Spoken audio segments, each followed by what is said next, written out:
Freedom to me means self-determination. It's the ability to choose. And I think that that's what we all should have a right to, and that's what we're all fighting for. Public debate is vital in a democratic society because if the public doesn't take part, then the politicians take over and decide everything for themselves.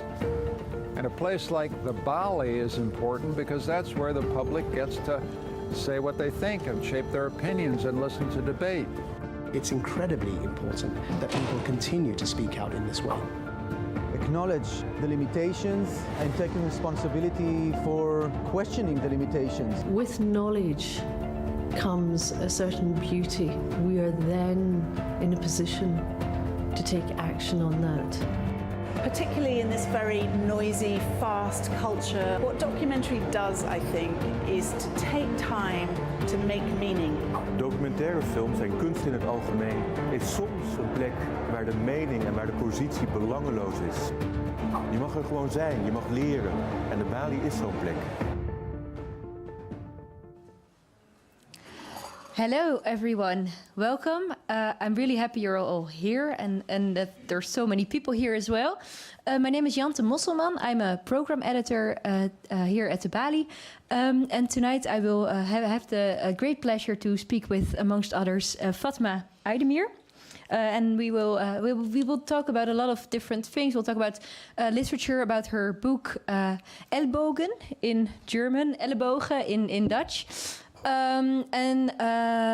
What we're going to do is I will interview Fatma Aydemir, and after that we'll ask Murat Isik and Paul Scheffer to join us. And I will introduce them to you a bit more properly after that. But first, Fatma Aydemir, she wrote an incredible debut novel. It received the Klaus Michael Kühne Prize. You studied German and American studies in Frankfurt. You write about pop culture and about Turkey for the German newspaper TASS. And the Süddeutsche Zeitung said about your book that Ellbogen is like a kick in the stomach, or better put, two kicks, one for the misogyny in the Turkish society and another one for the hypocrisy in our society. And when I read your book, what I really loved about it is that every time as a reader you think you're going down a certain path, and then you take us into another corner, and then you think you're okay, we're going on that path, and then you take us into another corner again. And I thought it was really impressive. But what I also really liked is that your book made me alter some of my views. And I think when a book does that, you've really done something quite remarkable. So I'm really glad you're here. Thank you. Thanks. So as the first question, can you tell us what your book is about? It's always so hard to summarize the own book, but I can try. Ellebogen is about a girl called Hazal. She's 17 years old. She's the daughter of a Turkish immigrant family in Berlin. She belongs to the first generation who is born in Germany, actually. And so the book is about her, let's say, her struggle with being caught in between two worlds, and her anger about not belonging to any of them. But it's also about growing up. It's a coming-of-age story in a sense also. And it's a lot about violence, I would say. In the middle of the book there's an act of physical violence. But throughout the story, I actually used the novel in order to think about violence on different levels, not only physical violence, but also, let's say, structural violence, or violence that is expressed through language, or through how a majority treats a minority, and how far is violence in that situation. Yeah, I would say that's the summary. Can you give us an example of language violence that is in the book? Well, a concrete example in the book is maybe that Hazal and her friends, her friends are also girls in her age, they are using sometimes a very sexist language, which is defying women. But they're using it as women themselves, like girls themselves. And I find this interesting. I observed this, and I also think that I remembered that I was using this kind of language in a specific time in my youth too. And I was thinking, why is it like that? Why do girls use terms like cunt or bitch or you know? And of course, it has. For me now, I would say it has an empowering dimension when women use that to call each other like that. But I think Hazal and her friends, it's a bit of a different thing. It's more like it's like a male behavior they kind of imitate, because being male is connotated as being powerful. So it has to do with like codes of power they're kind of trying to imitate. Yeah, because you see them, they really look up to these female rappers as well. So the song Umbrella of Rihanna is in the book a lot, and Azealia Banks. What are these sort of, they're quite heavy, intense stereotypes. Not stereotypes, but examples, I mean. They're big examples for them, or? Well, I mean, it's just, you mean that like the musical references? I mean, the musical references in the book, there's a lot of references to popular culture that also reflect my taste in music. Maybe this is one of the things that totally I can identify with Hazal, that we have a similar taste for music. But do they look up to these rappers? Yeah, of course, it's normal for young people to look up to famous and beautiful and successful pop stars. Although I think like Rihanna is not really the best example, maybe because she's not like a rapper; she's more like a pop singer. Yeah. The girls. So you have Hazal, you have Ebru, Elma, and Gül, and they're all quite tough, I think. Did you know girls like that? Were you yourself like that? Well, the book is not an autobiography. It's a novel. It's not a diary that I wrote. This person is not me. The characters were all constructed, but of course, this is not Harry Potter. So it has to do, or I wanted to it should tell something about reality, the way I see it. So of course, these the characters for me I wanted them to make sense to me, that these could really exist. So of course I know girls like that, or I've been maybe at some point also like that in some parts, but yeah. So I think that's the answer. But it's. Yeah, it's really hard to say. Okay, it's not like, for example, the story plays in Wedding in Berlin, in a district where there's a lot of Turkish immigrants had settled there, and still it's very heavily Turkish. And I have a lot of family there, for example. So I didn't grow up there, but every time I went to Berlin, I grew up in South Germany, but every time I went there, before I actually moved, I only knew this district because my family was there. So Berlin was for me always Wedding. So, but the family life that I'm it's not like a copy of my family or something like that. So I'm not. Yeah, that's important to say always. It's not my mother or my father. No, I can imagine you want to stress that as well. In an interview you had with One World, and you've also said that to me when we spoke before, you said you wanted to write a book that made people uncomfortable. Yes. Why? Because I like to read books that make me uncomfortable. I find them more interesting.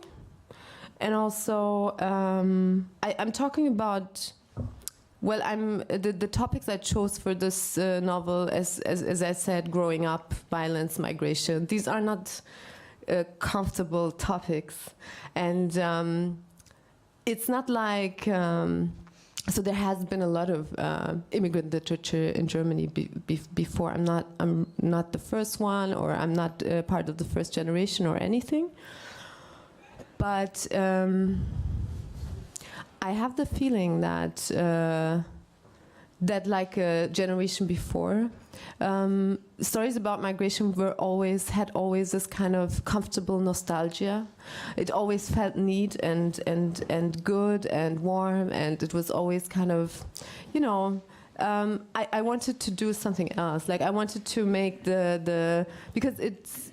Did these stories, sorry for interrupting you, did these stories feel warm for everyone or for a certain type of people? I don't know like how other people read it, to be honest. Like I cannot look into people's minds, but like in general the tone was a bit more like, you know, a nice tone. It's like of course there's like bad things happening and you have pity for the characters in a book, but I didn't want to write a book where you have pity for the character for 200 pages because that's a very boring book to me.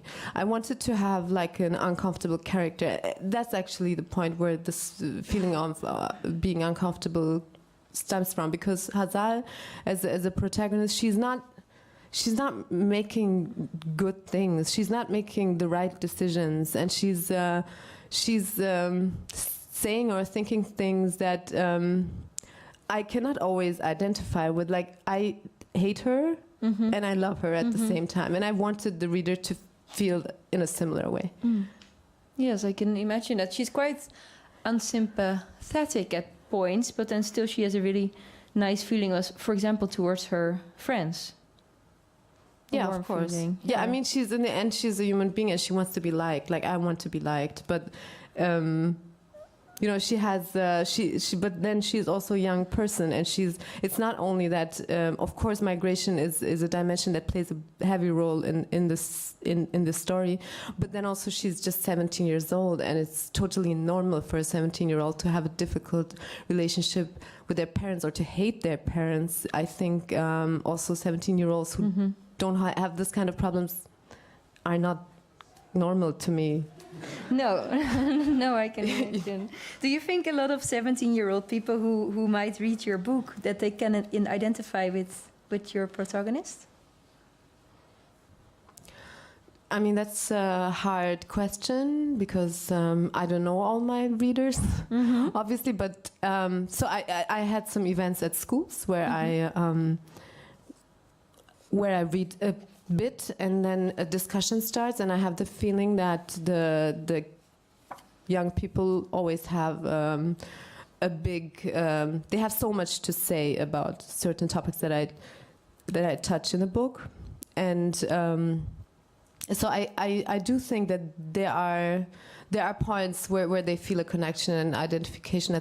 That's a good feeling, because the events at the school are the hardest because they're the most brutal. You come in there with this book about a young person. These young people look at you and think, you're an old lady. What do you know about us? And but somehow it worked until now. Okay. Yeah.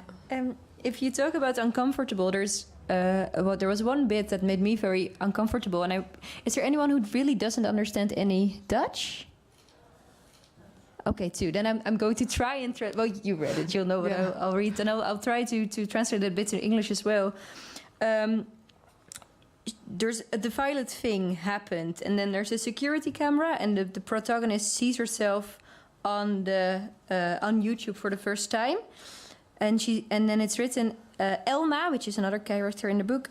Elma staat in haar hoerenjurk op het perron tegen het studentenlichaam te schoppen. So Elma's kicking a student's body.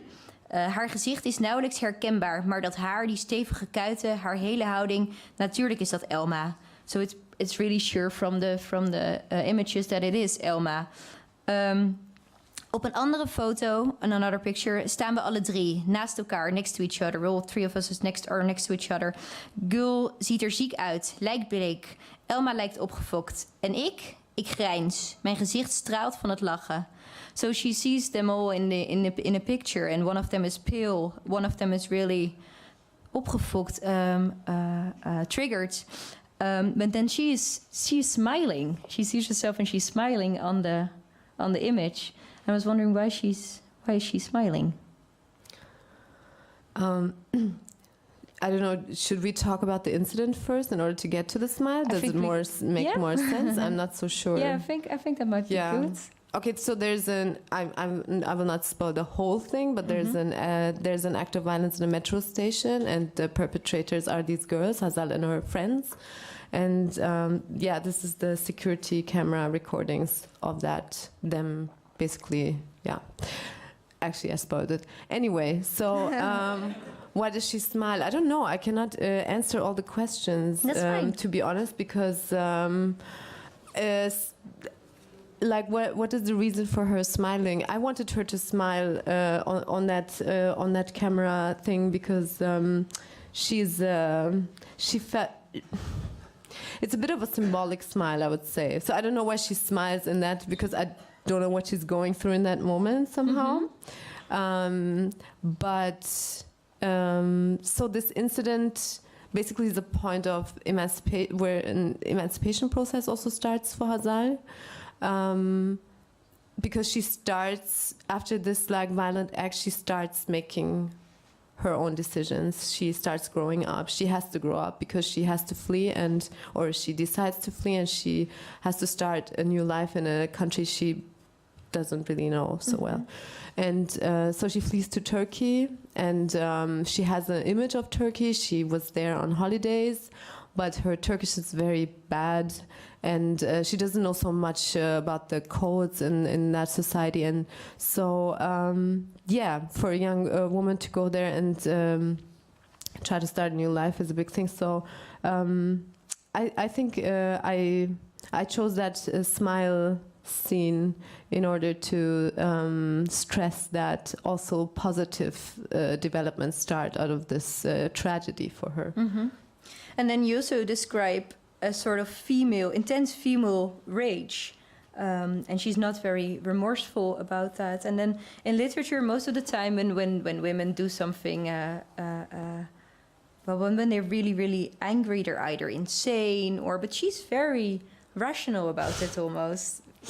Can you tell us about that? Well, I think the angry woman is not only in literature weird character. Like also, like anger is being perceived as something male, and when women are angry, not only in literature but also in real life, they're seen as crazy, hysterical, ridiculous, sexually frustrated. So it's not really threatening a woman's anger, but and that's actually also a point that I wanted to break in the book, because this victim of their violent act is a young man who doesn't take their anger seriously, and that's basically his big problem, because then they really freak out and start kicking him. Is it a feminist book? I think the readers can decide for themselves. I would say so, but I don't want to label it. Maybe some readers have the I mean, not that I have a problem with calling myself feminist. I think feminism is also a concept that has different movements and can be read in different ways, but. I can imagine that some readers don't really perceive it as a feminist book, and I accept that. But you're quite critical at gender roles. Yes, I am, or I'm trying to. Yes, Hazal is also like she's not maybe perceiving herself as a political or a feminist person, but she's actually. She's actually thinking a bit about that, and because she's thinking so much about power relations also, so yeah, she has the mindset for that, I would say. In Germany, your book came out 2 years ago, 1 year ago? Last year. Last year, and did it spark a big debate? What was the reception? I don't know if it was a big debate, but the book got more attention than I would have thought, and I was happy about that. The first reviews were really positive. I know that because the first reviews are the ones that I really followed and waited for, and then but that was weird because as you said before, I wrote a book to make people uncomfortable, and then everybody likes it. That's kind of weird. Yes. Okay, I failed. I missed the point. But then the criticism started, And there were some critical reviews in big newspapers also, and it was interesting to read to me. And of course, some things I acknowledge that it's true, and or I negotiate in my mind if it's true or not, or what is it, and it's. But in the end, yeah, I think it. I don't know if that's a big debate, but I always have the feeling that after events or readings in Germany, there's always a lot of questions, and people have a lot of things to ask. Okay. A final question before we invite the other two speakers. Yeah. I think in a way you can also maybe compare your book to Wir Kinder vom Bahnhof Zoo. Do you agree? It's been such a long time that I read this. I don't know. Why would you say that? I was thinking it because it's also a group of young children, and they stay out on the streets. They do a lot of experimenting. Their parents are quite absent. It's a book about young people. Well, no. It's more than that, I think. And not just because of a lot of scenes play at the Bahnhof, but also because it's. I had to think about it because it was quite the same. It's a bit of a sad atmosphere.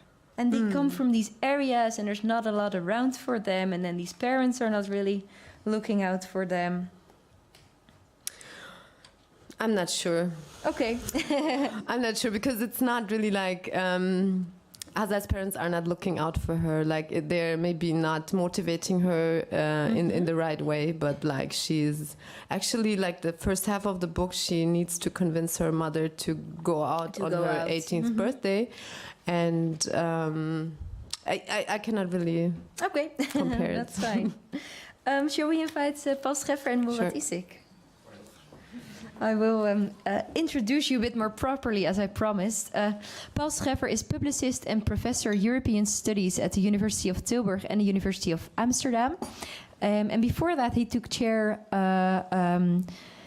He took chair in the position of professor of urban issues at the University of Amsterdam, and he wrote many publications in the Netherlands, but also in Europe. Het multiculturele drama, the multicultural drama, het land van aankomst, the country of arrival, if I Immigrant Nations. Immigrant Nations is the right translation in 2007. And De Vrijheid van de Grens, more recently, 2016, The Freedom of the Border. Why not? Why not? Let's go for that. And then Murat Isik, he wrote his debut novel in Verloren Grond in 2012. And he received the Bronzen Uil for that. And his book was translated in German, Swedish and Turkish. And then not too long ago, he wrote this book, Wees Onzichtbaar, Be Invisible. And it was chosen the NRC Handelsblad Book of the Year 2017. And he is a full-time writer nowadays. Thank you both for being here. Murat, I want to start with you, if you tell us something about your book as well, because I don't know if many people here will have read it. It's a book about a young boy growing up in the Bijlmer, Amsterdam Zuidoost, and in a neighborhood that's turning into a ghetto. It's in the 80s, the Bijlmer in the 80s, and it's actually about growing up in an unsafe world and a struggle to survive. Unsafe, the neighborhood's unsafe, it's turning into a ghetto. The high school is unsafe for the main character, for Metin. And also in the family, it's unsafe because the father is unpredictable. It's a man who drinks and is quite angry. So it's a struggle for survival on three fronts. Yeah. And it's also an ode to the Bijlmer, in a way. An ode, yes? No, I wouldn't say so, because that sounds a bit sweet. And and it's not? It's not, because it's a chronic of the Bijlmer, I think. A chronic of the because Bijlmer. I'm quite critical also about the Bijlmer. I also tell the bad parts, the honest story, but also the unknown story of the Bijlmer, because everybody has an image of the Bijlmer, a cliche image. You know, it's a ghetto, it's a lot of poverty, it's a black community. But there's a whole different story that people don't know, that the Bijlmer used to be the most modern neighborhood in the world, even more modern than New York, highest rents in Amsterdam, waiting list to be able to live there in an apartment, and really green. It was really revolutionary. Apartments and it's like living in a park, a modern park city, and we call it scheiden van wonen en werken. You know, it's quite revolutionary, but it didn't work out the way it could have worked out, and because of all circumstances. I'm also explaining it in the book, but one of the reasons is a lot of cuts that were made in building the neighborhood, and then leefbaarheid. What's it called in English? I don't know.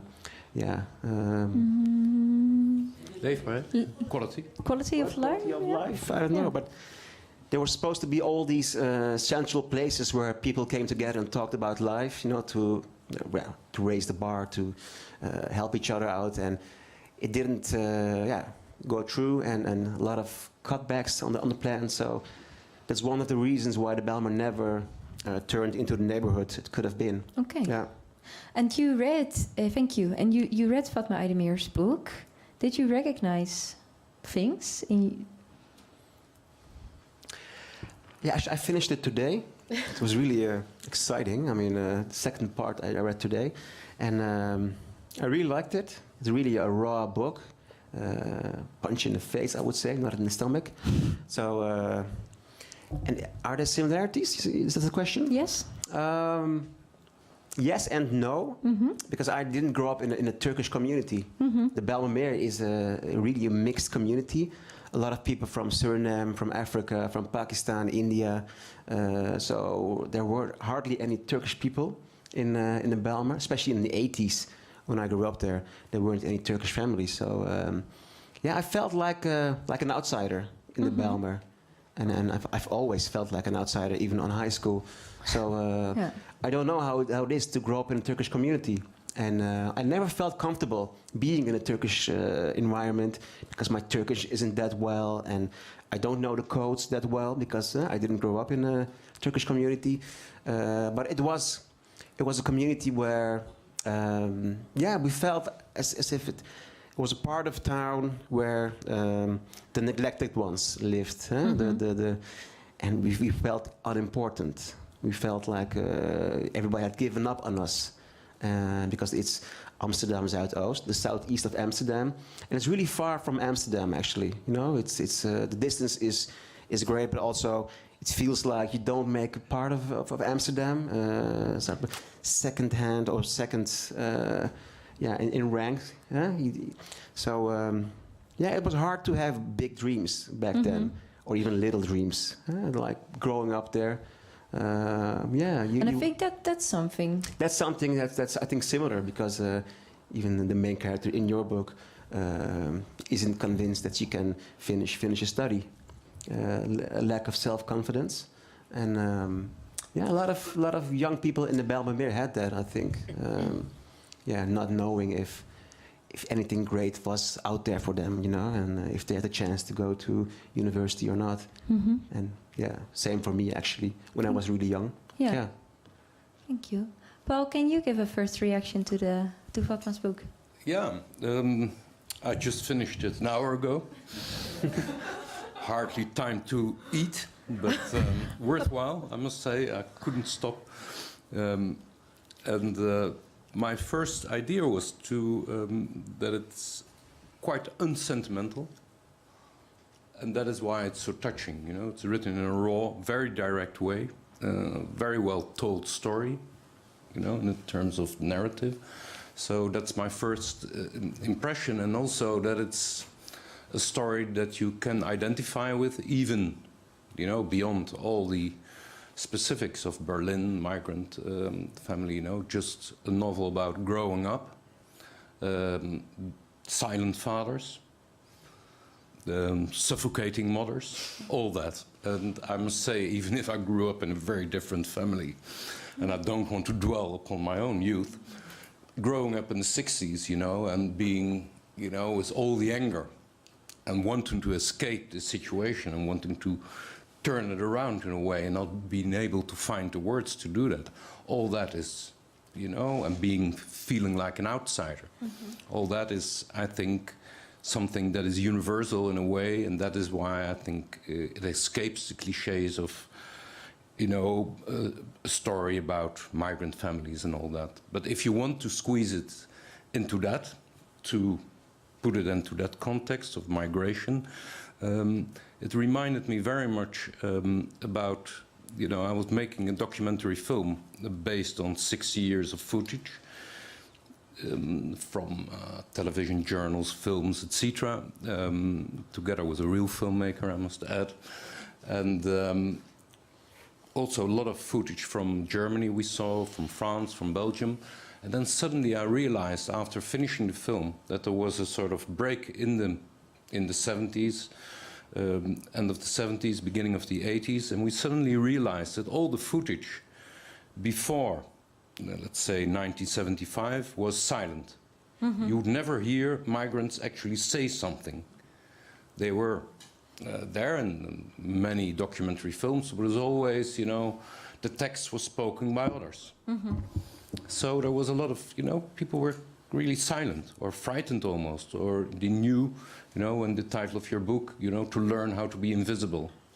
Whereas, and then, you know, you have this break, and then you see the second generation, children born here, almost talking too much, making up for the silence of their parents. And that is what I found in the book as well. This anger, looking for words, you know, not accepting, living in a country where you are born and still treated as an outsider or being pushed away, with all the difficulties, going beyond questions of guilt. I would say I recognize it, I recognize the anger. And my third remark would be, I'm not frightened of that anger. Because I can see it in a generational context. I can see the stories written about Italian migrants, and especially their children in the 1920s in Chicago. A lot of violence, a lot of anger, spilling over into conflict. But I see this generation, which you can describe as a Zwischengeneration, a generation caught in between. You can talk about it at length, but I see it as part of an ongoing story. It's not, this anger is not the end. And it's an anger that is in many ways, if it's not violent, I would say very productive, because in this anger, and that will be my last remark, in this anger I feel also the ambition to belong somewhere. No direction home, yes, but still searching for a home, still searching for a place, and there is a sense of appropriation. This is our country as well. We're not going to leave it to others to talk about us. We're going to say something. We're here, and we're not going to go anywhere. So in that sense, it doesn't frighten me, because I see in it something that is at work. In many stories you can tell about migration on with a longer perspective. But I thought it was a book that escapes. It's not, you know, you have so many novels that fit into sociological cliches. And this is something that escapes it, because it's too raw, it's too universal in a way, to be squeezed into this story about estranged children in migrant families.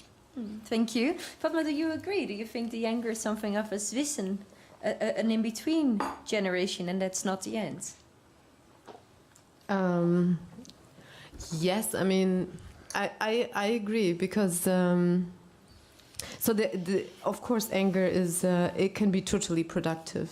So I wrote this book out of anger, actually, and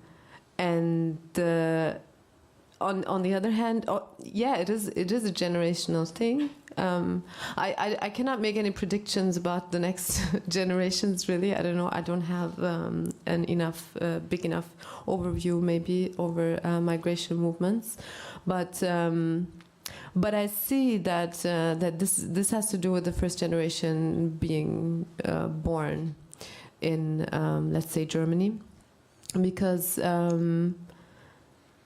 So I belong to the generation which was first born in Germany, and I see the difference to my parents' generation, or Hazai's parents' generation, is that they are, of course, they have somehow still this idea of being in Germany temporary, even though they will never go back, I know that.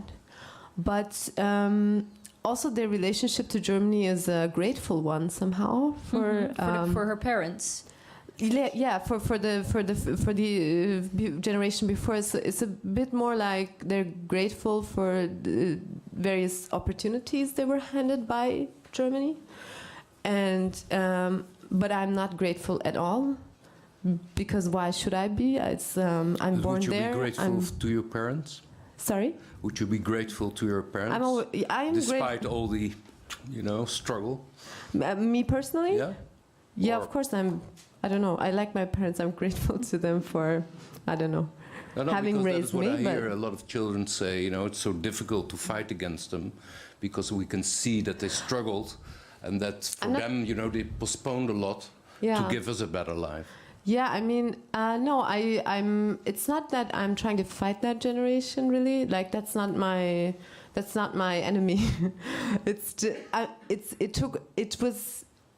It's interesting to me, and I needed to understand that. And I think partly I understood that through writing about Hazal, because also to see what is this conflict that we have with our parents' generation. And it's really that I would say, yeah, I'm grateful to my parents, but I'm not grateful to Germany, because I shouldn't be, because it's my right to have equal opportunities and, I don't know, the access to good education, to the job market, and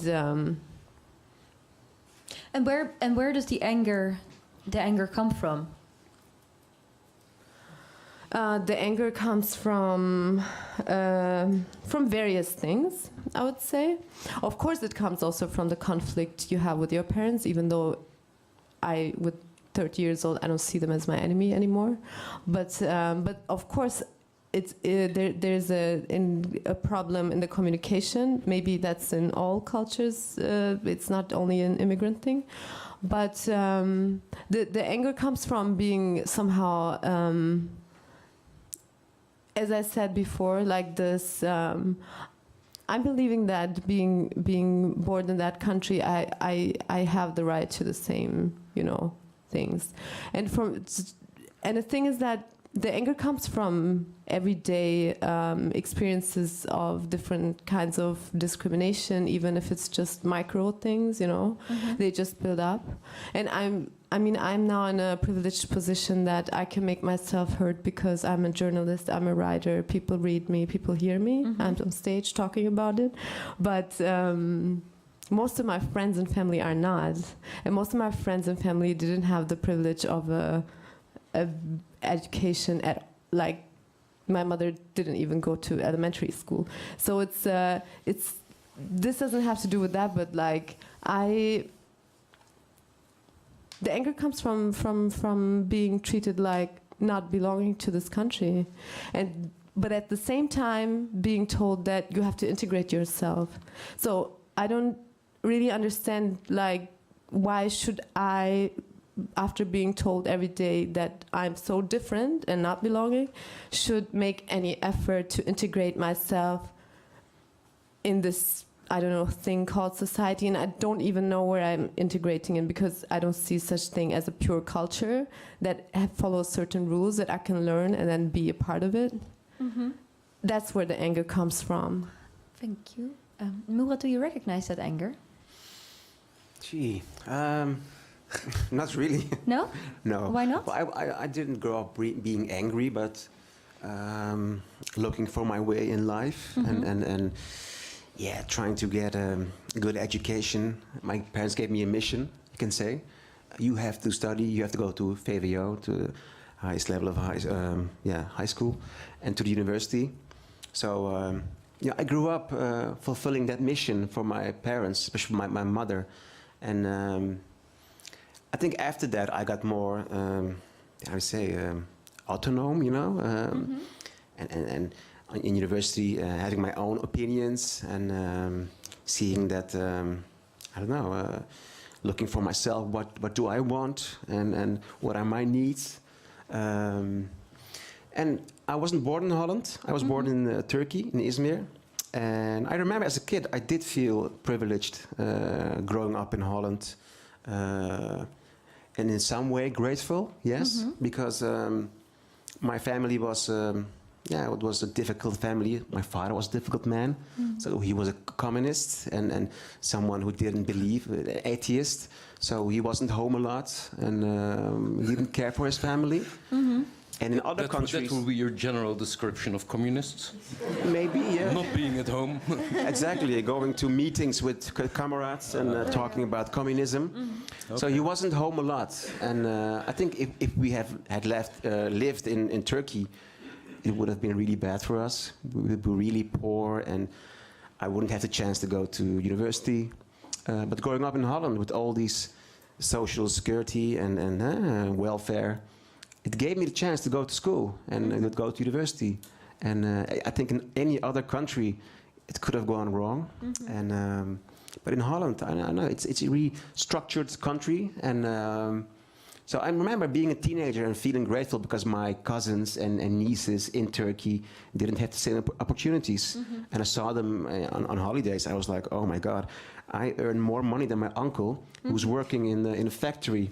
And I had a job at the supermarket. You know, it was really tough. But then still, you also described the main character in your book because he's in the Bijlmer and he's Turkish, and they call him the cleaner. Yeah, but that's when he's going to another neighborhood in Rijksbos, a better neighborhood. That's not the Bijlmer. Okay. And then he's the only one from the Bijlmer, and he's the Bijlmer boy, and he has a Turkish background, and they call him inderdaad schoonmaker or cleaning boy. And that's some form of discrimination. And then it's the first time that he feels like an outsider in school, because the other school in the Bijlmer was a black school, so he was one of the guys. But there he's really an outsider, and he doesn't feel at home, and he struggles making it on that school, and it's really survival, a struggle for survival. Yeah, so that's when. I must say, the main character, and also me, because I experienced the same thing in the book, is getting angry for his position in class and being bullied, you know? That's the first time when me as a kid, I got angry with my classmates. Yeah. But can I you can react. Well, because I'm still thinking a little bit about, whether you should feel grateful or nobody should feel anything, so let's begin there. But personally, being, living here in Amsterdam and walking the streets, I'm constantly amazed about, where we live, the stories that went before us. We're all newcomers in a way to a world that we didn't shape ourselves. So this built environment, the outcome of centuries of histories, of failures, but also of attempts at civilization. I feel grateful to walk in these streets, to walk through this history. I've written a book about my grandfather who came here as an immigrant from Germany. I'm writing now a book about my other grandfather.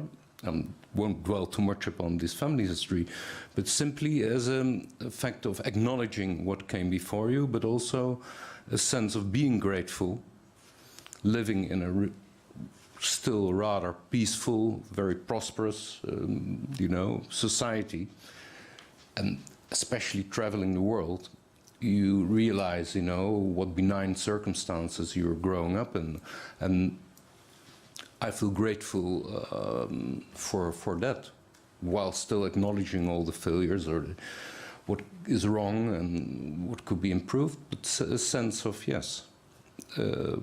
being born into this history.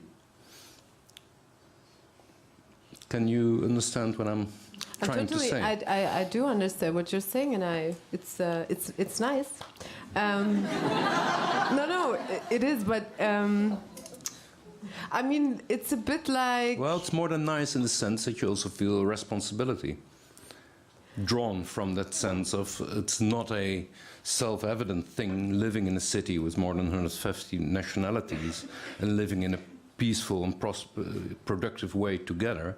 That is a work of civilization that should be maintained every day, and you can also feel a sense of responsibility for that. Yeah, I totally feel responsible for, like, it's it's not that I refuse the responsibility. The example with being grateful, I just stressed in order to show a gap between two generations of immigrants, our relationship to this new country, because it's not a new country to me, and it's and the thing is that of course nobody should feel any, in a sense, in a certain way, but I'm being told a lot of times that I should feel grateful for living in Germany and these good, having a job, being in a peaceful country, being treated well as a woman, whatever.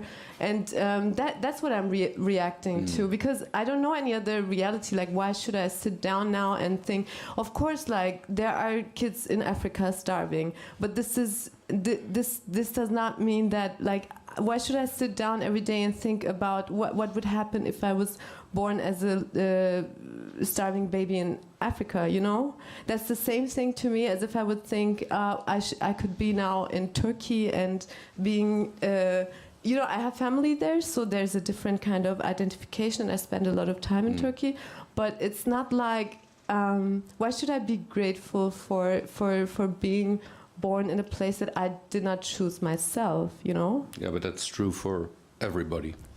Of course, that you're it's born true into for a everybody. place that you didn't choose. Of course, it's.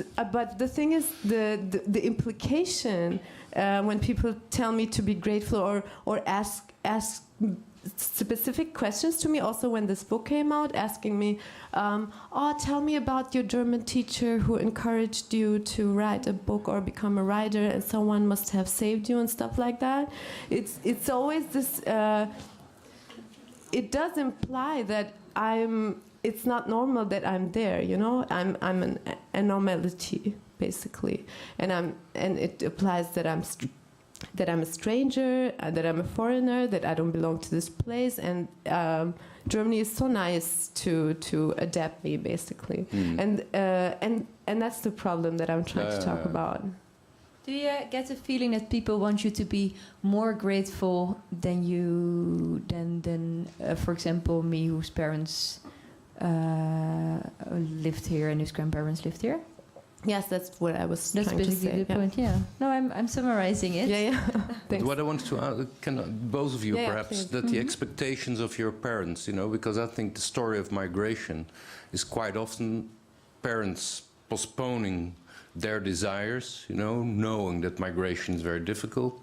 You start somewhere at the margins of society quite often, and that it's all, with the idea we did this to give you a better life. That sort of burden, that the expectations of your parents, and it's difficult to rebel in a sense when they suffered in a way, or at least tell you a story of suffering for your good. That is a story, of course, that I didn't hear, and many others don't hear, because they are not born into families of migration. Is that something you recognize, that sort of, or would you feel that as a burden? Do you want to? Oh, he was looking at you. No, at both. I think it's at both of you. No, I think. The burden of parents who did. I think that's also in non-immigrant families. It can be like that. That people say, "I did so much for you," or especially we're talking about the suffocating mother thing. That she didn't have these freedoms when she was a young girl that the daughter has. So I don't think it's a specific. But of course, migration brings other problems. In my case, it's so my grandparents migrated. My parents were teenagers, so it's not like they packed their stuff and wanted to go to a different. It's a bit of a more complicated thing, but. I don't know. I don't have the feeling that I could not rebel against my parents just because they did so many good things for me. Because they did good things to me, but still I felt the need to rebel always. Yeah. I don't see why it's so challenging. I think we have different family stories, which is normal. I mean, everybody's different, and I did feel a moral duty to succeed, to go to school and university, because I saw what my parents did for me, especially my mother, who sacrificed herself for us, her 2 children, so we could study. So I did feel that pressure, and it's, yeah, because of that reason I didn't rebel. I was also always the good kid, you know, going to school, having good grades, and always a bit shy and introvert. Working in law, which is also something to be proud of, probably, also. To be proud of? Because you became a jurist, a lawyer. Mm-hmm. So that's also, I think, something, and now you're a writer. Did it have to do something with it? Maybe it's the expectations that my parents had, you know, you have to go to university and then you become a doctor or a lawyer, the classical story. Yeah. You know, and I fell for that, and I didn't have my own opinion. I didn't rebel. If I did rebel, if I did it, I would have been somewhere else, probably, but I was the good kid, listening to his parents. And then I thought at university, oh my God, I studied law, I hate it. It sucks, you know, it's so boring. But it was a mission for myself to finish it, you know. I was like, okay, I want to have a high degree, you know, academic degree, and then I finished law school, but I never liked it. But it was finishing the mission my parents gave me, yeah. And then is becoming a writer a bit of a rebellious act? I never felt like it, because it was an escape from being a lawyer, you know, which I didn't like that much. But in some way, when I look back at it, I think, okay, because my father advised me to study law, and now I'm a writer, and it's like the curse has worked out. You know, it's gone. I've dealt with it, and now I can choose my own path. And in some way, that's liberating, to being able to choose and looking for my own wishes and being an autonomous person. Yeah. I want to go to something that Paul Scheffer wrote in the multicultural drama in 2000, in the year 2000, because you wrote something, and then I read your book, and it struck me, because Paul, you write something about people seeing in migrant communities something about victims becoming predators. Can you tell us what you wrote? This is just 18 years ago, so it's just the other day. Sometimes a day passes when I'm not asked about this damned article, but not many in the last 18 years. So, what did I write? No, of course, there's what I was arguing against was this idea of that minorities are by definition a victim by being a minority and being in a position of being pushed and, you know, put into a corner by the majorities. So I said, of course, this is true. It's part of the story. But there's also, of course, violence within migrant communities. That is something to see. There is prejudice within migrant communities. And there's also, of course, victims turning into aggressors in a way that there is a lot of street violence in the city where we live, for example. And it would be foolish to ignore that. So it was a plea to see also that you cannot see a society along the lines of guilt. I always try to escape that. You know, not to ask all the time, you know, there's so much moralization about migration, actually. From all sides, you know, also from populists who argue then the majority is the victim of migrants, or migrants are the victim of, and which is not only distorting your view, because there can be prejudice on all sides, for example, which I think, you know, why should the prejudice of the majority be more important or more urgent to talk about than prejudice of minorities? It's on all sides. Let's talk about it. Let's see it right in the face. And that is what I like about the book. Before I'm going to disagree. No, because it escapes this easy moralization about being a victim, because the word opfer, being a victim, you constantly argue against this, you know, or say, look at me, I'm now adopting this position and I want to escape it. So you argue against this idea of guilt. And I think that's what I wanted to argue also, that if you want to talk about guilt, it could be seen on all sides. I'm not so interested in guilt. I'm more interested in trying to understand the dynamic, what happens when a city like Amsterdam or Rotterdam or Stuttgart or Malmö, where now half of the population are migrant families, where the minorities are no longer minorities, but in many ways are majority, or at least have a strong say in the city.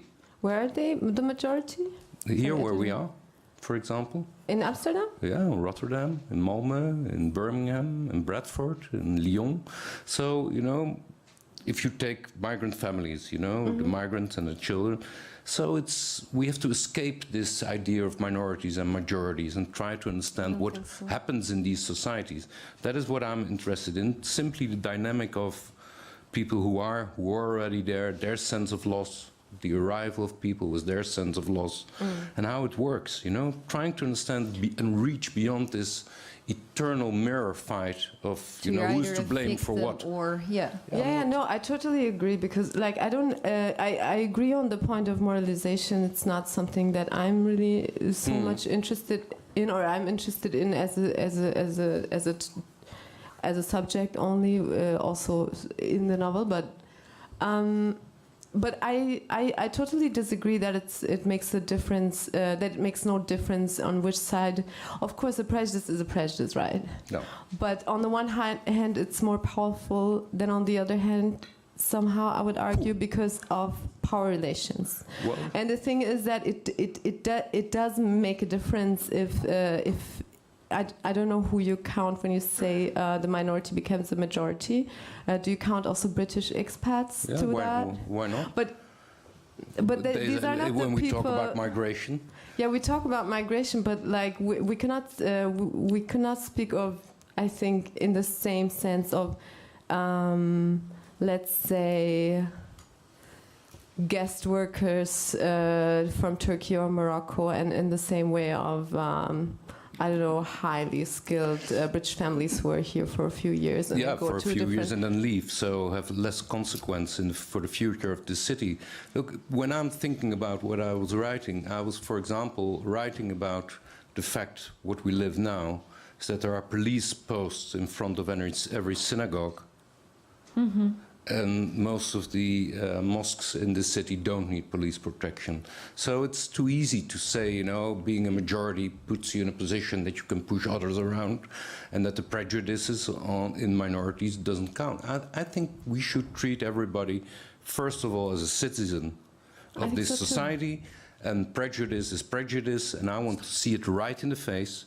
And whether it's anti-Semitism in some parts of the Muslim community, or whether it's rejection of the presence of Muslims on part of majorities, whatever, or whether it's violence or aggression or prejudice towards African Americans or African Europeans, as they are called in these days, whatever the background is, I want to see prejudice, you know, as an individual attribute and to see it right in the face. And I think it's a way of, it's a paternalism to say, you know, the prejudice of those who came, who are a minority, should count in a different way, should be answered in a different way than those of the majority. No, they can have severe consequence within their own community. And let's put it very simply, Orthodox Islam, with its prejudices, like Orthodox religions with other backgrounds, but they are diminishing the freedom of my daughter in this city. So I do care.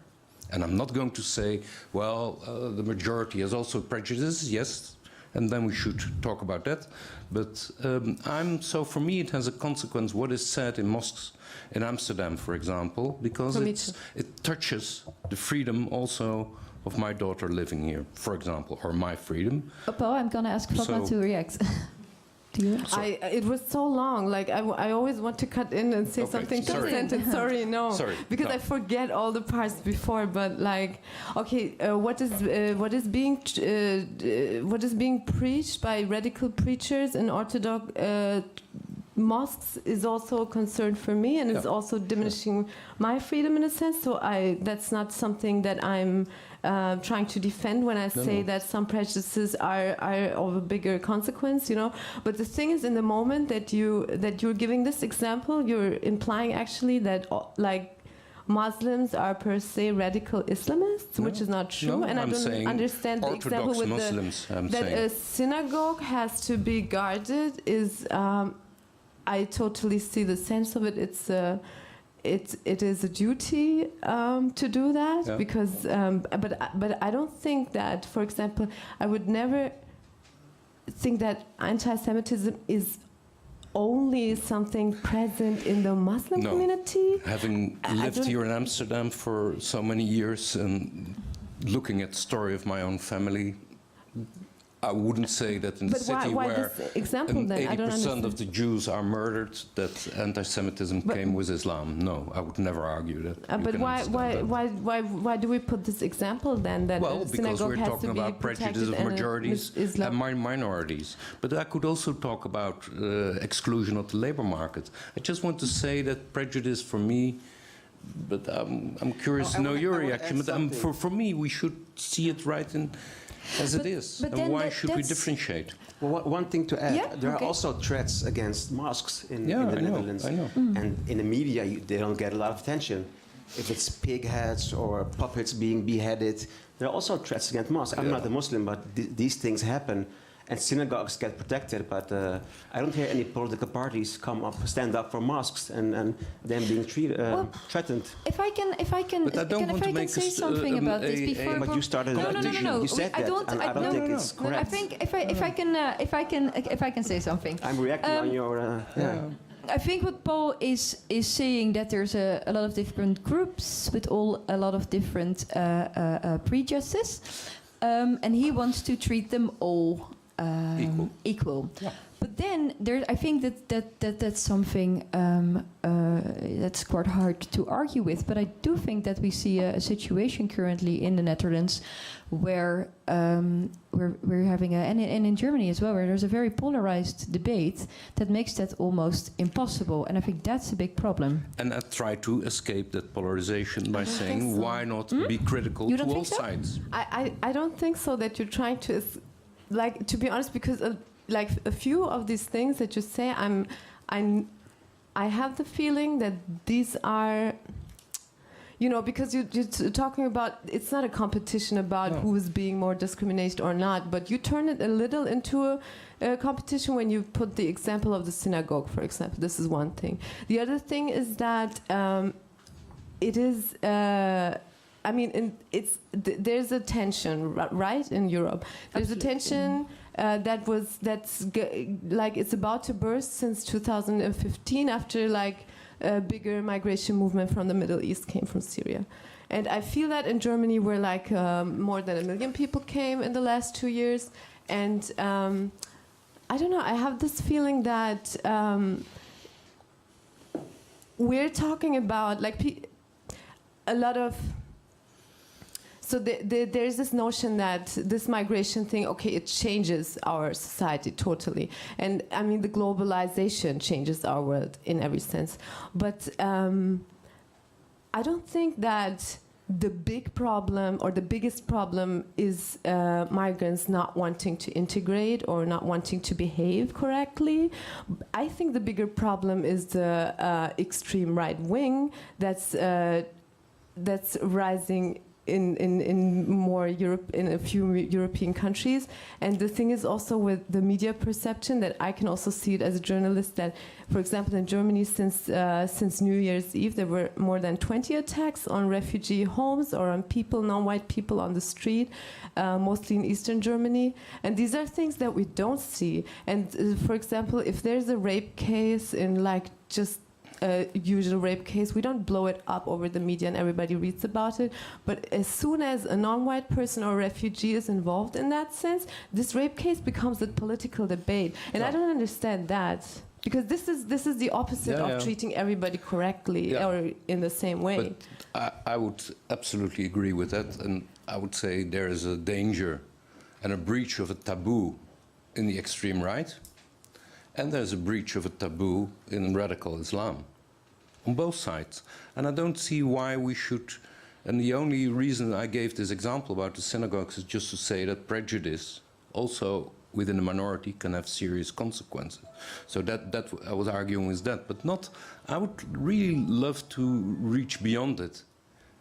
Because I think it's become so polarized. You know, this whole debate, for example, about colonial past why can't we simply say, I was an ambassador, you know, of a monument for slavery, commemorating slavery. Yes. Why can't we say we need a monument commemorating slavery? And at the same time, it's such a foolish idea to remove all kinds of monuments that are linked to this past, you know, and to clean our history from all these difficult questions. No, let these monuments stay there and argue, tell the story about them. So, you know, why can't we say both things at the same time? I don't know. We're going to. Wait. I feel really uncomfortable, and I don't. I'm just. Wait, well, someone's coming to you with a microphone, if that's okay. Speak loud enough. Well, I think that. no, I am coming. Sorry, miss. I am coming with a microphone. Yeah.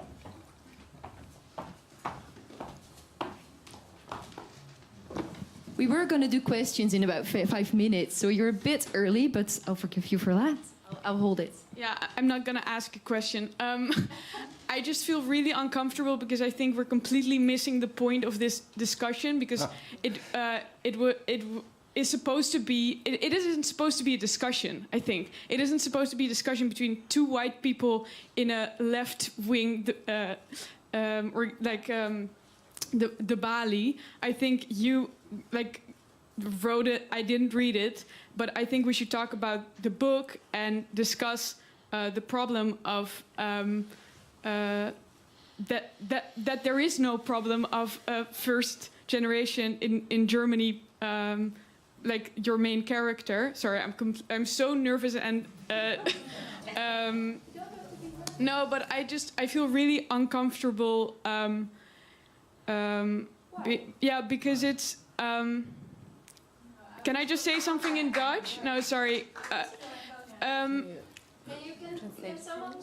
Yes. We missen compleet het, of we gaan totaal voorbij aan dat het is geen probleem dat. Jezus, sorry. Nee, het is oké. Het is oké. Neem even je tijd om de zin goed te formuleren. Ja. You can say it in Dutch. He's translating. Ja. We gaan voorbij aan het probleem. En wat is het probleem? Er is geen probleem dat een nieuwe generatie in een land inderdaad. Sorry, ik kan je. Er is geen probleem dat een nieuwe generatie in een land komt. Waar we het even kort over hadden, was dat wat we interessant vonden, is wat Fatma zei over dat het je recht is om hier geboren te worden, zeg maar. En dat ook waarschijnlijk ook in het boek heel erg duidelijk zit. En dat het opeens heel erg juist over polarisatie ging. Terwijl we het heel erg interessant vonden om te kijken naar hoe zit dat dan, zeg maar. Waar nou ja, ik ben nu op. Dus jullie zouden eigenlijk, if I sum it up correctly, you would like to hear more about that it should not be a problem, that it's but then when I think about it, there is it's difficult to summarize.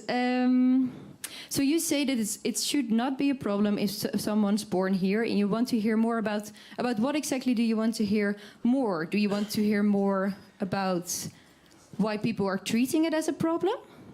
I just think that Fatma gave some examples of like discrimination and on a daily basis, and that's exactly what's happening right now as you're like identifying yourself with the Second World War, which has nothing to do with like you're comparing being a second generation Jew probably with first Which I'm generation. not, but Okay, but it's I think just that the problem of daily discrimination is happening right now as we're having a discussion, as opposed to you're just like, you could tell us about the book and like it's exact, you know, it's yeah. I'm going to ask you something else then, maybe, because when I read your book, one of the things that I was feeling quite awful about, and that's also maybe a good point when you make about generation, when you talk about discrimination. There's a piece you write, and it's about a girl, and she has an internship. And she's doing an internship, and all the other girls are really proud of her because she got that internship first of her class. And then she writes something on Facebook. Can you tell us what she writes on Facebook and what happens after that? So she, it's Ebru, right? Yeah, Yes. Ebru writes on Facebook after the attacks on Charlie Hebdo in Paris. She writes, I think the translation would be "Everyone gets what they deserve." Fuck Charlie Hebdo. Mm-hmm. And she gets kicked out of the. She's being fired from her internship. But I don't think this is the perfect example, to be honest, because it's not something that this is a real story that I heard actually, and I wanted to integrate it in the book because it totally made sense. But it was a question that was raised in my mind: how to deal with this, How to deal with the situation? Yes, because it's not like I find that ridiculous or something. That's not the case. It was just a very interesting image to think. Okay, is this the right way to deal with this comment? Yeah. Is there a better way? What would be the perfect way to deal with this actually? But I wanted to actually just put the topic in the book to raise this question because the book ought to raise a lot of questions. And what I thought about it was that by writing that, I thought it was really unfair if someone loses their internship over that. And then you also raise the question of these kids who don't have any. And I think that maybe answers a bit to where you wanted to talk about. It answers to that there's a full class and they all go to these classes where they have to apply for jobs and learn to apply for jobs, but none of them has a job. And that's something you stress very well. And I want to ask the question also, how did we end up there? How come that we have these girls who are trying their best and who don't have a perspective? What happened? You and Paul, or you? So there are different answers to this, maybe. In the book it's about. So Hazal doesn't have really a proper education. She went to a basic, very very basic school with very very basic education, and she's trying to find in Germany you say Ausbildungsplatz, like a place where she's being trained for a job. And she's in a situation that she cannot find any place for, and a lot of young people are in this situation for a couple of years, and she's working actually at her uncle's shop where she's being exploited because she gets only €3 an hour or something. So there are different explanations for this situation, right? Why are a lot of young immigrants or kids of immigrant families jobless. Mm-hmm. So you could some people could argue, okay, they exploit the social system of our country.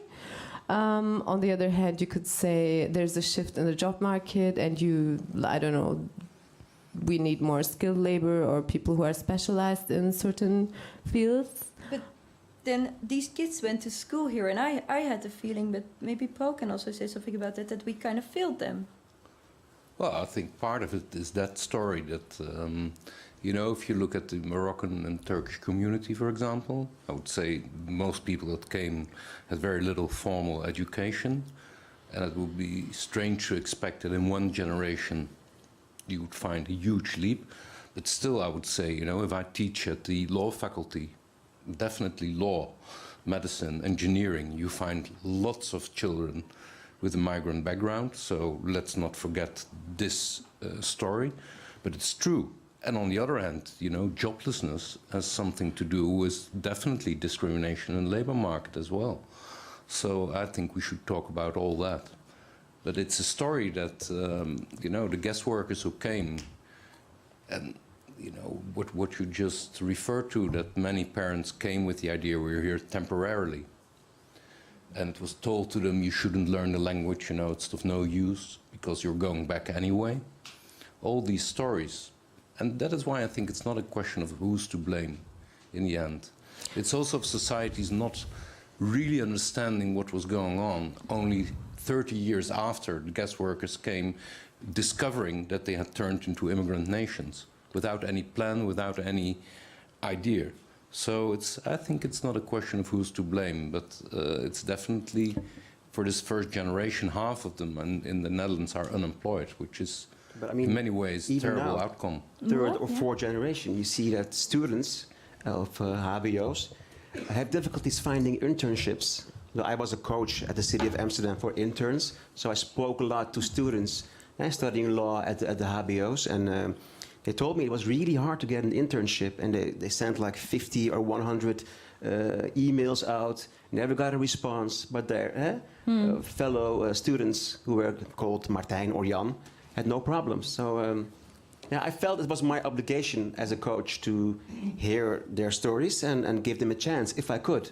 Not saying that I was always picking out Moroccan or Turkish kids for an internship, but it's a big problem. You can go to the university or to the HBO, but if you can't do an internship, it's hard to finish your study. And this is an actual problem. Even in 2018, it still is a problem. And there's a huge discrimination in the labor market and internship, but also looking for a job. And the political parties like VVD or even the Prime Minister said, yeah, there is discrimination on the job market, but I can't help it, you know, just fight in. But I mean, if you say that as a Prime Minister, I think it's terrible to hear that as a young kid from Bosselommer or Oostdorp and thinking, oh, he's against me or he's not supporting me as Prime Minister, or even he's not my Prime Minister. Well, and I think that's what is now also debated heavily in Belgium, for example, is that there is a lot of talent that it goes unrecognized in our education. So because the expectations tend to be, you know, lower when somebody has a Turkish or Moroccan or whatever background, you know, the teachers quite often, you go to a lower formal education, you know, so you miss a lot of talent. You hear so many stories of those, you know, who went to lower education, then middle education, you know, and after 5 years, after others, you know, still finish the university, but, you know, step by step by step. So yes, there is a huge problem with discrimination in the labor market, definitely. And there's not done enough at this moment. Well, that's the implication, I would say. Yeah.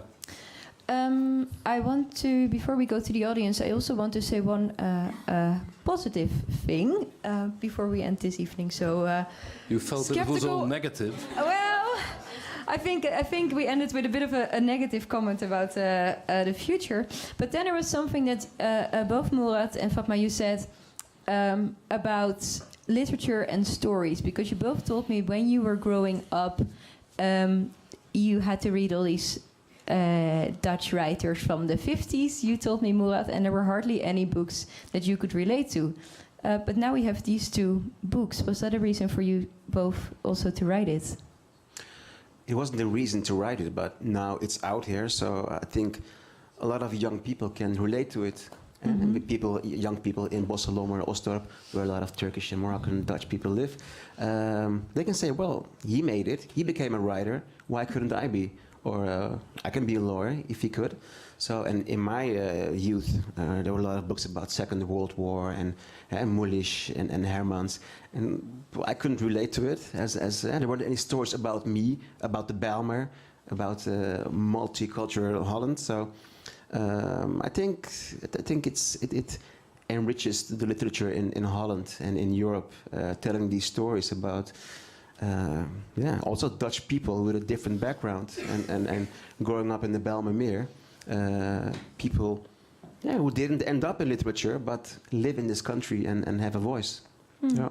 So it shows a positive development. What do you think? Yeah, totally. It was one of the motivations to write this novel. Was to create a character, a story, a reality that somehow was missing, in my opinion, in literature or in general in popular culture, and also to have to have an immigrant girl character not being only nice and pitiable and oppressed and, you know, this like very one-dimensional character, but to also have different layers and different interests and, you know. Thank you. Are there any questions? Yes.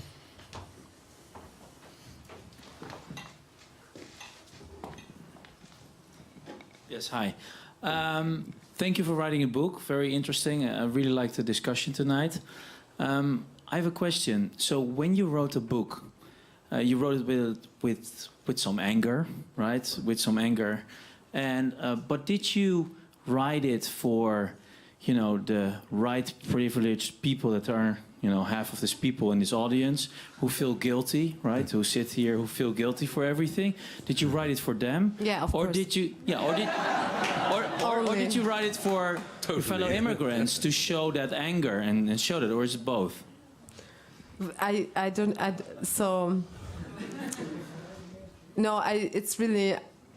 It's not, I didn't have a specific reader in my mind, but at the same time, of course, I'm thinking of people that I admire and like, and I don't want to be embarrassed when they read my book.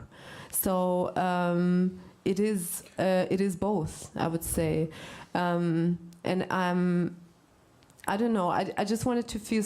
I just wanted to write a story that I would have wanted to read in an honest way. So also being, I don't know, critical in every direction somehow.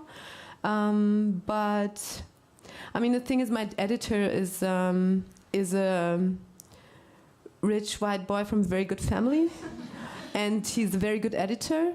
And we developed a very good relationship because we're arguing all the time. He was reading, actually, before I finished the novel, he was reading the chapters and commenting on them, and we were arguing about like specific things and had very big fights, and he wanted to change the end, and I said no. But it was important to have someone to argue with who doesn't share necessarily the same sense of humor, the same perspective on life, the same experience. Yeah. Can I ask you what you wanted to do at the end? So my editor said it was very depressing, and he didn't like the fact that Hazal did not regret what she did. Mm-hmm. But now he's fine. Now he sees that it's the right thing to do. But right before it was being, you know, printed, mm-hmm. he really tried to change it. He put like all the effort into it, and I really had to remain strong. He wanted to make her that she was feeling guilty, maybe. Yeah, to make her feel guilty or a bit more positive in the end, or, you know, a bit happier. People love happy ends, he said. Which is true, I guess. But yeah. Is there another question? Yeah. Well, not a question. Oh, I'm coming. Yes, I'm coming towards you with the microphone. Thank you. My name is Enstranged, and I was born to Moroccan parents in this beautiful city. And I just want to say that I relate to you, Fatma, especially when you talk about this anger. I can totally relate to this anger. And I also want to comment on you, Murat. You mentioned like you can become a lawyer and becoming a role model to other youngsters with a migrant background. But I just want to say that it's okay if you become like a salesperson. You don't have to become a lawyer to be accepted by the majority or to be like considered a good and brave citizen. It's okay to like be something else, and that's something I want to comment. I mean, I've been to law school as well. And I did enjoy law. You did enjoy it. Can I ask you what you're doing now? Well, I used to work for the city of Amsterdam, and I will be starting a new job in March, which I can't talk about it right now. But yeah, it looks like I'm going to work for the national government in The Hague. So wow, exciting! Wow, Thank you for that. Thank you. Thank you. My question is for Paul, actually. As someone with academic background and someone who's specialized on immigration and European studies, is it? Did I get it right? Okay, I was wondering if you assume personal responsibility in your day-to-day life in engaging immigrants and minorities, and if so, to what extent? And if not, why not?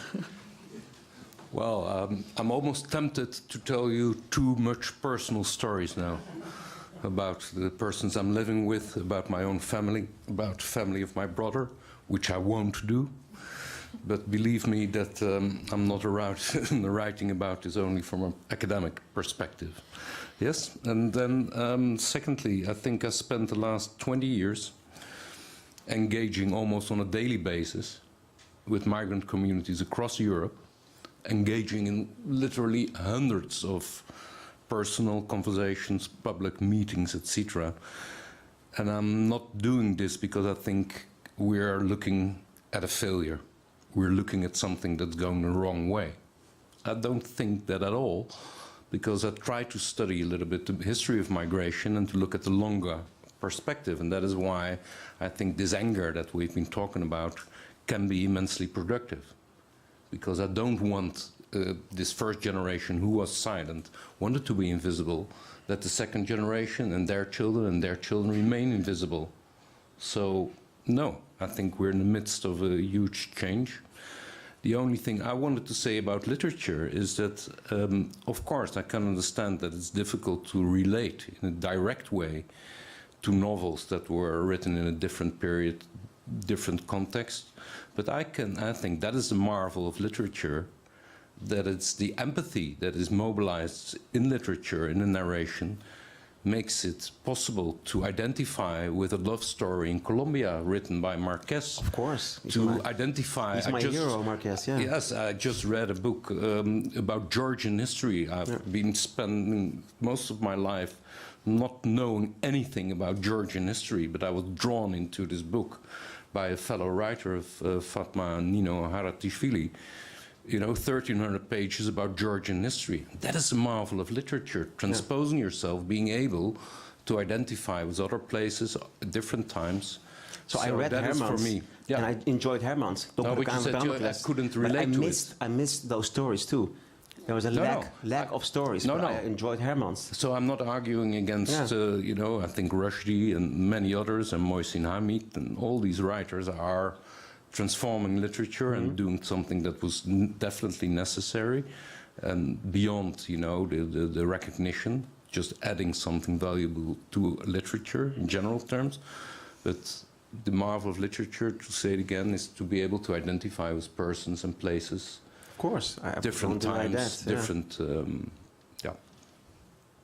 Yes. Yeah, follow-up question, because I didn't get a concrete answer, and I would like to understand. You really want to know with whom I'm living together and with whom my brother is living together. Well, I'm not going to tell you. It could even be the takeaway points from your lectures. So what are you teaching your students? It could be even that, or for example, where does the fear of immigrants stem from for your child, for example? The fear of immigrants for my child? No, I can only see that in the city. That was what I was talking about, that it's not irrelevant to me if I'm visiting a mosque, to talk about how are you living religious freedom or not, and, do you want to guarantee the freedom of others with whom you disagree? Do you want to guarantee the freedom of people who were once part of your religious community and are no longer? So these are consequential questions, not only for this religious community itself, like also in Orthodox communities, it was a Christian background or Jewish background. So that is why I was talking about it. But I could summarize, but I'm not going to do that tonight. I've written a book of 500 pages about it, telling my view about migration, how migration changes our societies, but only the title in itself, Het Land van Aankomst. The first word of this book is welcome. The last word of the book is welcome. No critic has ever noticed that. Perhaps there are too many pages in between the first and the last welcome. I think you can maybe talk about that a bit more at the bar, but I have another question here as well. I want to add something first, and then I have a question. So I'll add something first is that because for people that don't know the Bijlmer and they're gonna read Murat's story for the first time, they're gonna enter into this world of the 80s. And I just wanted to tell them that, like, these times now, like, the Bijlmer is really growing, and it's just like so many cool things happening, and like young people taking back their story. So I first want to add that. So if you read Murat's story, please keep in mind that now there's like many good things happening. And then I also wanted to ask, because there is so many things good happening in like the Bijlmer, Bos en Lommer, and maybe also in Wedding. And like now it's getting hipsterfied to live in like these places. And I was wondering what you think for the, like, what do you guys have in mind for these places? Like, how do you still keep room for those migrants that have long time lived there? Yeah. Thank you. I mean, that's an important question. I can, I can just follow the example of Wedding, which is indeed becoming more and more attractive to young, hip people as a neighborhood to live. But at the same time, it's one of the. It turned out to be one of the districts in Berlin which is actually a bit more resistant towards this than others, because there's still a lot of social housing there, which is just reserved for certain groups of people which have, you know, a certain income and kids and whatever. So that's good. But still, like, that's a big problem in a lot of districts in Berlin. I live in Neukölln, for example, which is another used to be an immigrant district and being now one of the most popular place for young people to move to, and the rents went up like doubled in a few years. And it's crazy, and I see all these like families who used to live there for 20, 30 years who are now moving to the peripheries of the city, where there's new communities being built, basically. But that's, yeah, it's sad. I don't know, like this whole gentrification process and rents going up high is a nationwide problem in Germany right now. I guess in Amsterdam it is too. Yeah, I find it actually very, I don't know, hurtful to watch how these families have to move out of the city, who's where they actually made this district so attractive to young people, you know, with this like I don't know, exotic or ethnic economy going on with the shops. Murat? Yeah, I want to react on the Bijlmer remark. Yeah, because the Bijlmer has changed a lot. The Bijlmer. There's a beautiful interview in which you go back. In het Algemeen Dagblad. Yes. I go back to the Bijlmer, and but the story about the Bijlmer has changed. Because the Bijlmer is now 50 years old, and the way it has been treated in the media is much more positive than it used to be. And the gentrification is going on, which is good on one hand, but on the other hand, the rents rise, and it's becoming unaffordable for the locals who used to live there, especially the black community, living in the big flat towers. And there are a lot of houses with a garden, you know, the Phoenix-woningen. And they're not affordable for the locals in the Bijlmer. So they complain. I spoke to them. They complain a lot about the high price of houses, the high rents. And so it's a good thing on one hand, because a lot of good things happen. Arena Boulevard, the Ajax Stadium, the theaters, Ziggo Dome, you name it. So the city of Amsterdam invests a lot in the Bijlmer. But also the typical character of the Bijlmer is being violated, I think. It's changing a lot, and the locals find it hard to find a way to live there. So it's a sad consequence, I think. Yeah. I have a last question here. It is not really a question, but I think we don't have to forget that these two people they are actually some kind of artists. They give their emotions like a musical composers or something. So I think we have to see this. Two people, they put their emotions in a book instead of music or artists. So many years ago, there was also an artist who cut his hair because of emotions, or he painted something. So we have to see this like there are talented people and not making migrant or this kind of story. I think we forget that two people are true artists. Yes. Well, as my final question, then I would like to ask. What are you next working on? Maybe you want to start? Yeah, I'm working on something, but I don't know what it is yet. It's very hard to talk about it right now. I had just a few weeks. I'm in Amsterdam for a month now. Like, this is my last week, and I had some time to to think about new ideas. And I wrote a bunch of stuff, but it doesn't make sense yet. And when do you think it will make sense? No pressure. Okay. I hope in latest 2 years. I don't know. Okay. Let's see. Yeah. And Murat, are you writing on? I started writing my third novel. It's not in Turkey. It's not situated in the Bijlmer. It's in the U.S., in San Francisco, where I've studied. And because I want to write about different worlds, not only about immigrants or people in a village in Turkey. I have a lot of story ideas. So now it's going to San Francisco in 2001. And when can we? I think probably in 2 years' time, I hope. Okay. Well, I'm looking forward to seeing you both in 2 years' time on this stage. And Paul, I won't forget you. What are you working on? Finishing an essay about Europe, let's put it that way. And I'm writing a book now about my other grandfather, so a biography, so more essayistic story about his life between the wars in Amsterdam, as a complement to the first book I wrote about my other grandfather. So 2 books about 2 very different characters situated in the same city in the same period between the First and the Second World War. Okay. Thank you all very much for being here, Paul Scheffer, Murat Isik, and Fatma Aydemir. And before you give them applause, Fatma, I think you're going to sign some books. If anybody wants. I have no doubt people will want that. Thank you very much for being here. Thank you.